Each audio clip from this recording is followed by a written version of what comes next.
முதல் வாசகம். ஒவ்வொரு நாளும் ஒருவருக்கொருவர் ஊக்கமூட்டுங்கள். எபிரெயருக்கு எழுதப்பட்ட திருமுகத்திலிருந்து வாசகம் 3:7 முதல் 14 வரை.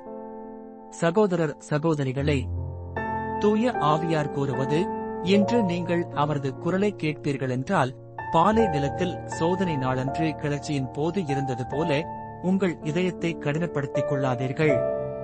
அங்கே உங்கள் மூதாதையர் 40 ஆண்டுகள் என் செயல்களைக் கண்டிருந்தும் என்னை சோதித்துப் பார்த்தனர்.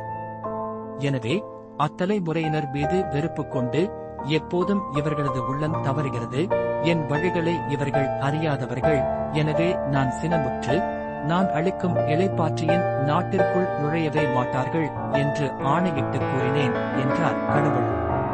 அன்பர்களே, நம்பிக்கை கொள்ளாத தீய உள்ளம் வாழும் கடவுளை விட்டு விலகும். இத்தகைய தீய உள்ளம் உங்களுள் எவருக்கும் இராதபடி பார்த்துக் கொள்ளுங்கள்.